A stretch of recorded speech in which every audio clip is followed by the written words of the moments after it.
Bonjour à vous, on se retrouve aujourd'hui de nouveau dans la BMW E90 phase 2. Ça doit être le même problème pour les autres BMW, au moins les E90, peut-être bien les séries 1 et 5 aussi qui s'en rapprochent assez, sur un souci de volant.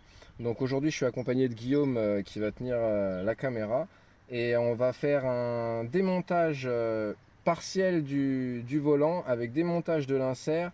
Nettoyage, parce que je sais pas si tu arrives à voir un peu à la caméra, si on peut montrer.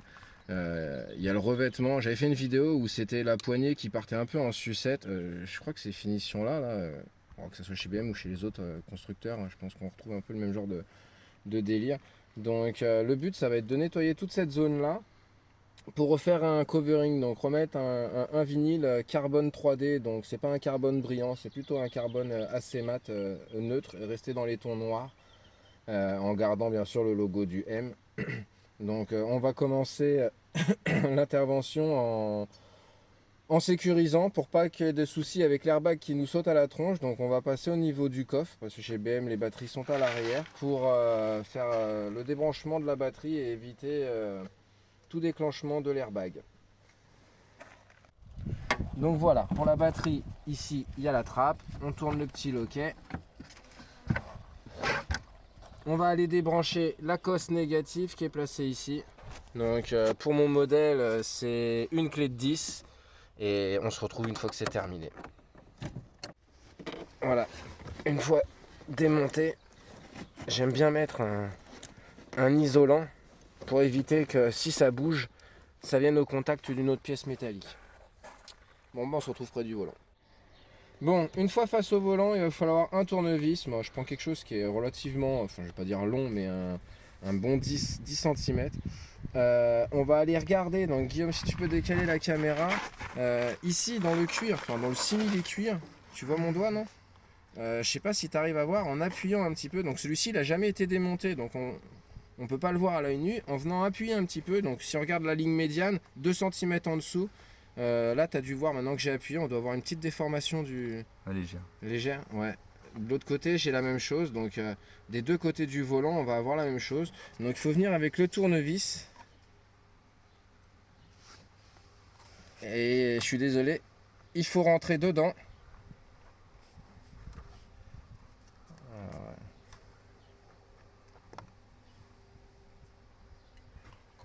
Voilà. Et si on voit, je sais pas si tu arrives, vas-y, recule un petit peu.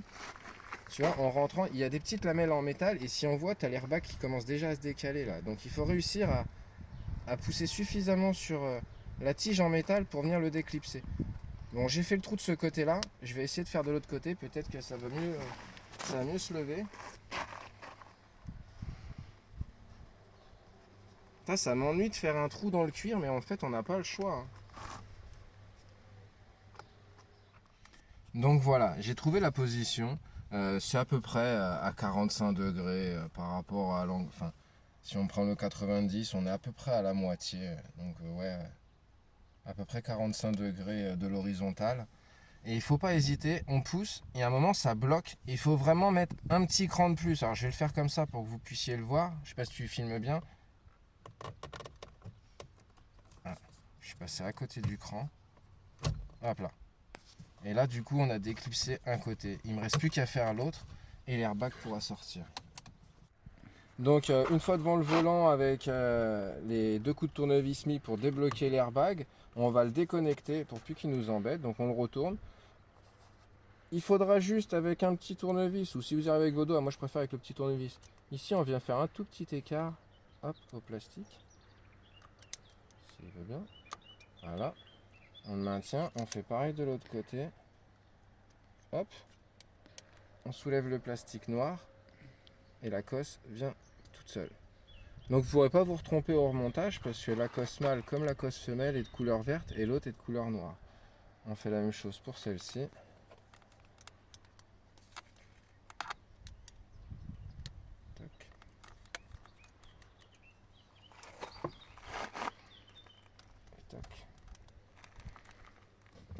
Et ensuite, on enlève.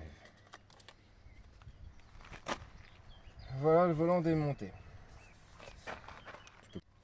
L'étape d'après, ça va être de démonter ces trois vis là. Donc il y en a une ici, une au milieu derrière le logo M et une de l'autre côté symétrique à celle-ci. C'est du Torx T20, donc en étoile de taille 20. Ça va nous servir à démonter l'insert, enfin à le libérer. Je vais peut-être gommer les petits vis. Voilà.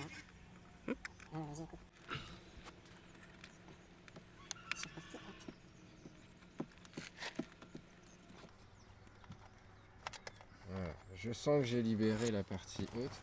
Et il va rester des petits clips qui sont ici, de chaque côté en haut. On va éviter de les péter. Tac. Et si tu arrives à zoomer, tu vois, c'est cette petite lamelle là qui est prise dans une espèce de caoutchouc et c'est ce qui permet le maintien. Donc on vient le tirer tout doucement vers nous. Hop, voilà. Maintenant l'insert est démonté. Il va nous rester à enlever les deux commandes. Pour ceux qui veulent aller plus loin dans le démontage, parce que moi ce qui m'intéresse c'est la partie insert pour pouvoir le nettoyer. Si vous voulez vraiment démonter le volant, il vous suffit de prendre une douille de 16 avec une rallonge pour que vous ne soyez pas embêté par le volant. Après vous aurez accès à un axe qui est cannelé, donc avec plein de rayures, qui permettra de bien transmettre le mouvement du volant à l'arbre. Et il y aura une cannelure, donc une épaisseur qui sera un peu plus grosse, qui vous servira de détrompeur, qui vous empêchera de mettre le volant de traviole avec 5 degrés d'écart. Donc normalement il devrait être centré. C'est pas à ce niveau-là qu'on vient régler un volant, mais plus au niveau de la colonne de direction. Donc vous ne risquez rien à démonter l'axe central si vous voulez nettoyer le volant ou tout simplement le changer. C'est par là qu'il faut passer. Donc vous démontrez en même temps les cosses électriques qui sont prises sur le faisceau qui est derrière pour pouvoir libérer le volant. Moi je vais m'attarder plus au démontage de mes commandes au volant, celle de la partie radio et téléphone, je crois que c'est ça. Donc ça c'est très simple, ça va être du Torx, vous reprenez la même, le T20.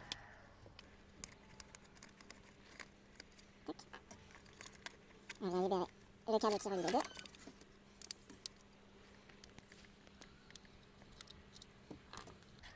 Et voilà. Et on va se retrouver dans l'atelier pour le décapage et avant la pose du vinyle. Bon, rendu sur l'établi, moi j'ai vu que juste en venant avec le doigt là, je sais pas si tu arrives à le voir à la caméra, on peut enlever pas mal de parties. Regardez ça un peu. Ça a dû cuire avec le soleil. Et du coup ça risque d'aller relativement bien enlever. Donc oui, j'aurais pu poser le cover par-dessus, mais j'avais pas envie, malgré qu'il soit épais celui que je vais mettre, parce que c'est pas du top qualité, c'est du cover que j'ai pris chez Action, ça coûte moins de 3 euros, il y a 1 mètre et quelques. C'est pour dépanner quoi. On va voir ce que ça donne. Le but c'est une meilleure gueule, que ça se décompose pas dans mes mains et à moindre frais. Donc voilà, on va continuer de nettoyer. Après avec un bon coup de nettoyant sur la fin, ça devrait être pas mal comme support.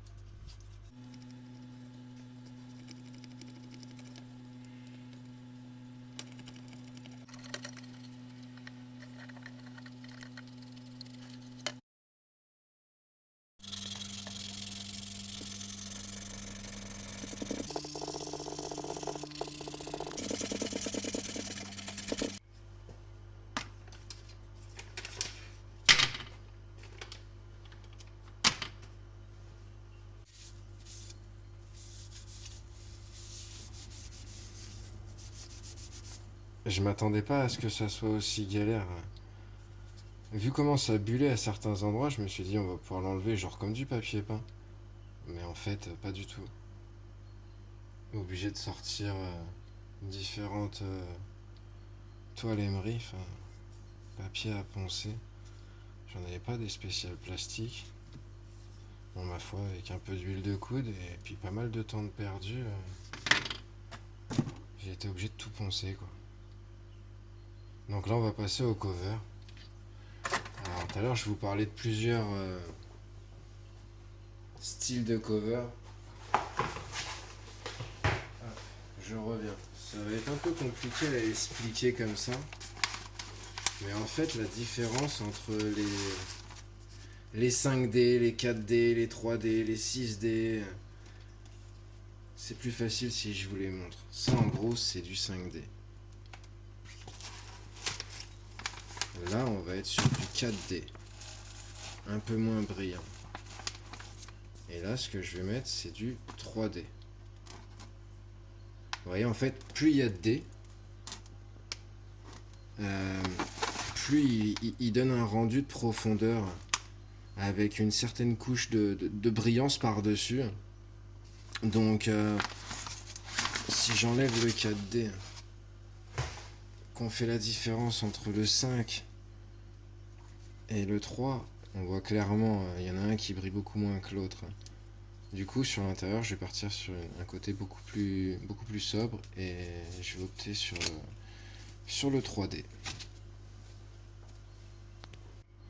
Bon, les bases du cover, déjà avoir un établi propre, un minimum de poussière et de la place. Bon, la poussière, j'ai fait mon maximum, la place, c'est pas trop ça, mais bon, ça devrait aller. C'est pas une grosse pièce. C'est comme j'ai dit au début de la vidéo, c'est du vinyle qui vient de chez Action, donc autant dire que c'est pas du vinyle de top qualité, dans le sens où ça va faire le taf si vous voulez, mais il est relativement épais. Il n'a pas une mémoire de forme de fou. Si on vient couper trop hors bord, il va avoir tendance à se rétracter. Enfin, c'est pas du vinyle de compète, quoi, si vous avez compris. Donc l'étape suivante, c'est déjà de s'équiper de bons matos. Donc hop. Moi j'ai un jeu de un cutter avec multilame. Ça coûte pas très cher, je pourrais même pas vous dire le prix, mais ça doit être une dizaine d'euros, allez maximum 20 euros, genre sur du Amazon. Ensuite, on positionne la pièce en se prenant une certaine marge pour être sûr. Hop, on se met droit. Hop. Ouais, je pense que je vais bien être. Je vais venir jusqu'ici. Donc, je me fais un marqueur sur la ligne que je veux découper. Je mets les 15 pièces. Je repère ma ligne. Et je viens couper.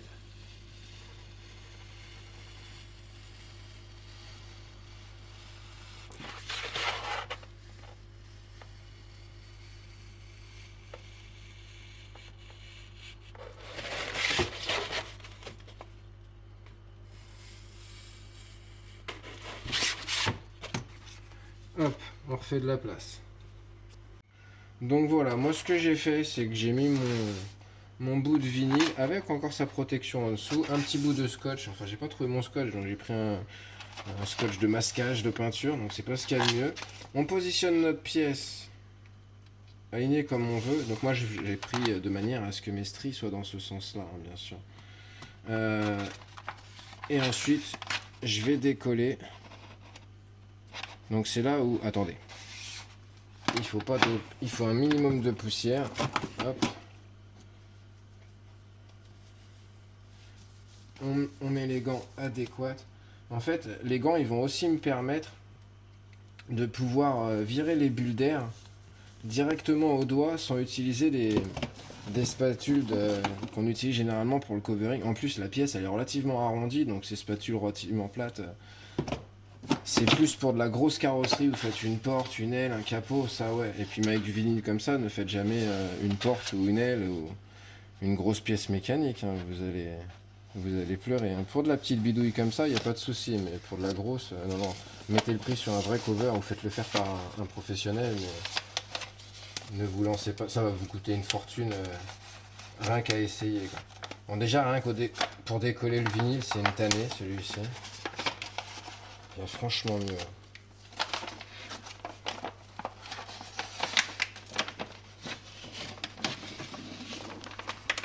bien, c'est qu'il y a tout qui bouge. Allez, ça, on vire. Merci Guillaume. Hop.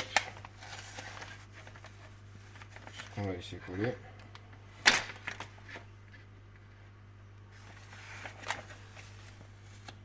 Je viens juste le poser, histoire qu'il prenne sa place.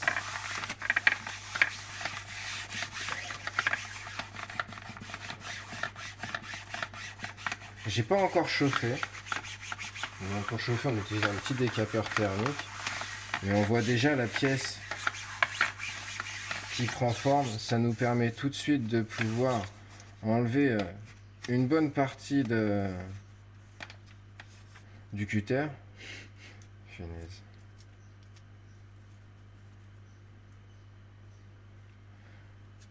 Donc je disais, hop, on va venir couper un bon arc de cercle. La même chose ici.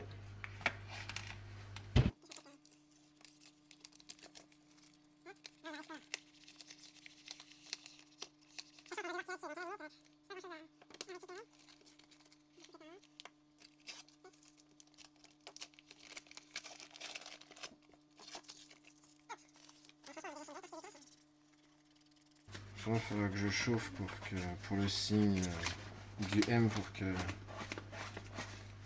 il ressorte nickel. Vous voyez, s'il y a des mini bulles, je peux encore les faire, alors que j'ai pas encore chauffé. Et je n'abîme absolument pas le vinyle. Enfin, vu l'épaisseur, celui-ci, il faut y aller au cutter pour l'abîmer, je crois. Mais par contre, la tenue, c'est pas ce qu'il y a de mieux. Donc, il faut vraiment prendre le temps. Et puis là, c'est une pièce qui est relativement simple à faire. C'est aussi pour ça que je la fais aussi en vidéo. Bon, on va commencer à venir lui tirer un petit peu en venant chauffer. Donc, je vais ramener le décapeur thermique.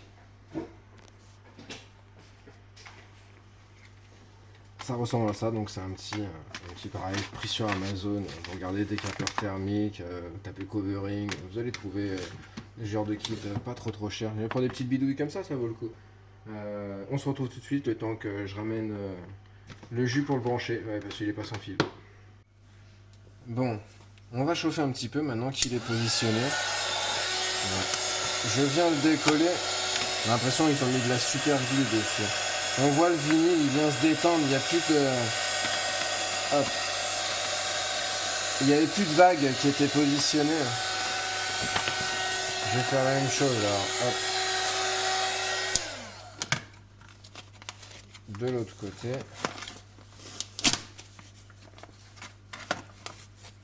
Ouais, déjà la différence, il y a une réaction thermique qui s'est faite. Il est venu se replier automatiquement derrière. Donc...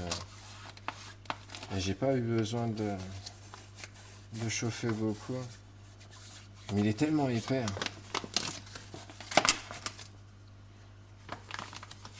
Hop, je fais la même chose. Oui, il y a des... Je sais pas si on les voit à la caméra. Tu les vois, c'est très sur le... Ouais, on les voit. On peut même le brouiller un petit peu, vous voyez. Faut pas avoir peur. Là, on voit bien clairement qu'il a été abîmé par le froissement.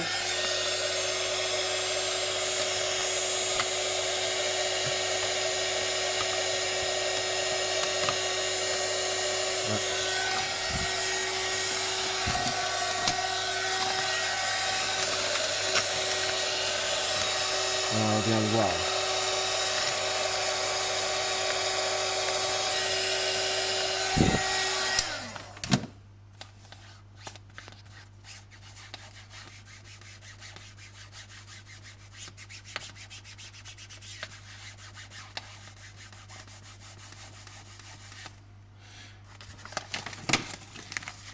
Alors vu que c'est démonté, je vais pouvoir me permettre d'assurer en fait que la mémoire de forme sur du bon vinyle, en venant rechauffer, le vinyle ne bouge absolument plus. Les gars peuvent se permettre de faire des découpes le long de la carrosserie, il ne va pas se rétracter après avec les changements de température. Sur du vinyle comme celui-ci, j'ai beau essayer toutes les techniques, à chaque fois il a rebiqué. Donc la meilleure manière de ne pas être embêté, c'est de venir légèrement... T'as perdu la lumière, Guillaume, là. Ouais, je sais pas, il m'a dit votre appareil. Votre appareil, C'est pas grave. L'appareil surchauffe, il a dit. Désolé. Donc on va essayer de faire des rebixer vers l'intérieur en faisant attention à ces pattes là parce que ça va avoir tendance à le déchirer et du coup à créer une ouverture. Mais et ça se verra absolument pas au remontage. Hop. Bon. L'appareil surchauffe donc on va revenir d'ici peu de temps pour vous. Le temps que l'appareil se refroidisse un petit peu. Bon, on a eu un petit problème de surchauffe de l'appareil du téléphone. Donc voilà, je vous dis, on vient faire un repli derrière, c'est pas gênant. Même si c'est pas très bon, on s'en fout, ça sera complètement caché. Par contre, ça vous assure que derrière, ça viendra pas se décoller et ressortir de l'horlogeement. Donc voilà, une fois que c'est fait, ce qu'on vient faire, on vient donner un petit peu de mou. Alors là, hop, histoire de pouvoir venir faire le rebord. On vient chauffer tout ça. Ouais, on voit bien comment le vinyle il travaille là.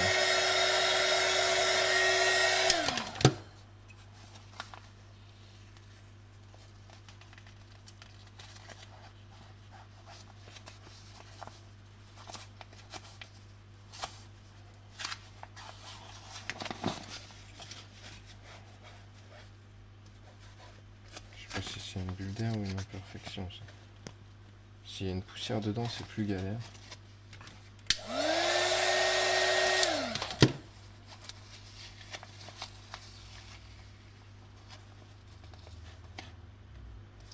Ça a l'air d'être une petite bulle d'air.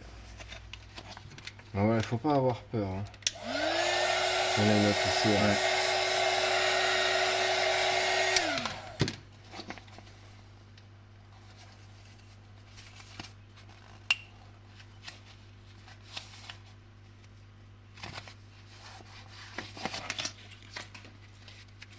Ouais, ici il y a encore une petite imperfection, on va le reprendre. Petit à petit ça vient prendre sa forme. Donc là moi ce que je fais, je viens raccourcir il faudrait que je change de lame parce que celle-ci elle commence à avoir bossé et ensuite on vient replier et on fait comme ça tout le long et puis on fera les intérieurs après. Bon voilà le résultat une fois le cover posé. Donc j'ai enlevé le logo M et je l'ai reposé ensuite. Donc là ça brille relativement parce qu'il y a la lumière de la caméra, mais beaucoup moins que si c'était celui en 5D comme je vous ai montré tout à l'heure dans la vidéo. Donc on va repasser au remontage de tout ça. Bon voilà, on passe au remontage, donc dans la voiture. On vient repositionner la partie téléphone. On prend la vis de tout à l'heure. Il a perdu ses clés.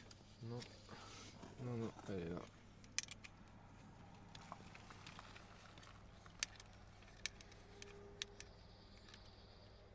Bon, c'est du plastique, hein, c'est pas comme des bourrins. Hop. Avant de positionner, on passe le câble comme il était passé au coup d'avant. Tac, tac, tac.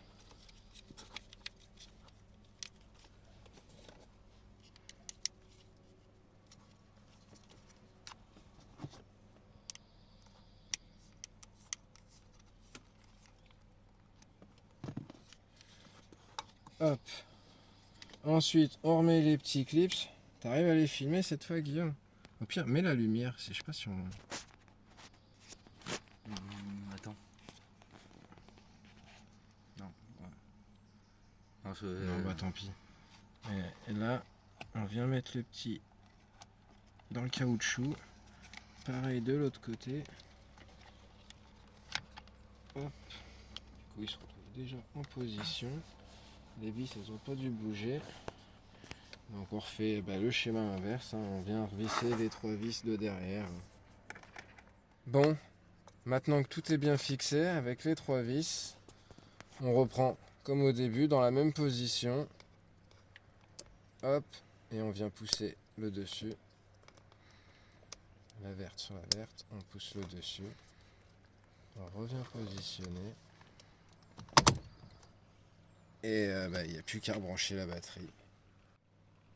Et donc voilà le résultat final. Je sais pas si tu es avec de la lumière peut-être.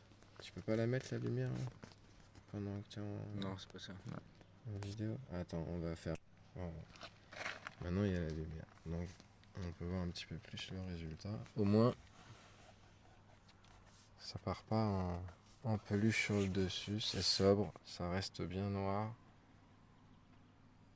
Du coup je vais être obligé de faire un petit peu de la console centrale avec le même genre de cover pour que ça soit plus sympa. Et écoutez, je vous épargne le passage de je rebranche la batterie. Il n'y a aucune raison que ça ne fonctionne pas. Et je vous souhaite bon courage si vous faites des réparations de ce genre là. Et puis à bientôt dans une autre vidéo. Salut!